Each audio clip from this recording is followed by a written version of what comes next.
Family, I wanted to touch on the topic of the sunken cost fallacy. It's when a person is reluctant to abandon strategy or course of action because they've invested so much into it. Usually when you're talking about a stock, let's say that's $50 a share and you're expecting it to hopefully go up to $70, $80, and the stock begins to lose value. It goes to 45, then to 40, then to 30. And you're not technically losing financially yet until you decide to cash out.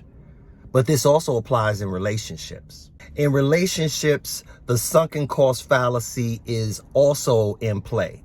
It's basically this cognitive bias that you feel reluctant to move on from a relationship because you've been with the person so long and you've invested so much time and energy and resources and love into a person, and you just continue to stay there when it's really not the right place for you. Now, we've all been in this situation and dealt with circumstances like this where you've been with the person years and you're really trying to make it work. You've invested a lot. But let me tell both men and women a telltale sign that it's probably not it. If you've been with a man as a woman for a year, he's never taken you around his family, you've never met his friends, you've never gone anywhere where he presented you as this is my woman, then sis, you probably ain't it. Conversely, men, if you with a woman who has never took the time to speak positively over you, who feels entitled, who always talks about what they want but has no way to really reciprocate or makes any effort to reciprocate anything to you. They've never made you a meal. They've never prayed for you. They've never helped you with anything. They've never rubbed your back even. Those are signs that this person is not the right person for you. Now, don't get it twisted. There is no perfect person. And anyone you get with is going to have flaws, blind spots in areas that they can work on. But at the end of the day, you need to choose your hard. Relationships are hard. Being single is hard. Going to the gym is hard and taking care of your body. Being fat is hard. There's all kinds of hards out here.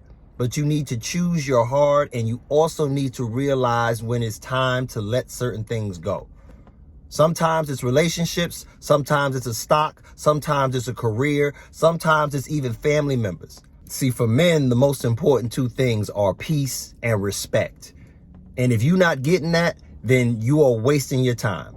Peace, meaning the woman is a comfort to you, the woman is agreeable and in collaboration rather than conflict and verbal craziness with you. And respect is probably more important than anything. Because if the woman doesn't respect you, she doesn't want to help you, she doesn't want to speak kindly over you, then you are going to go through life just stooped and not living to your full potential because you have somebody that's constantly dragging you down. And as far as the ladies go, if you have a man that does not have any plan for his life, can't secure you and take care of you and help you and be there to protect you. And when I say security and protection, that's not always just physical. That means emotionally protect you. That means listening to you. That means being there when you're in crisis. If he's showing no signs of that, or whenever the chips are down, he's nowhere to be found, that should be a telltale sign that you are wasting your time. And the last thing I'll tell you is no matter who you end up with, if you're in a relationship, there's going to be what's called the 80-20 rule, which is the best person is going to give you 80% of what it is you're looking for. And the 20% they're not giving you, a lot of times people go looking for the 20% elsewhere and they end up with nothing. There's an old saying, those who want all or nothing usually end up with nothing.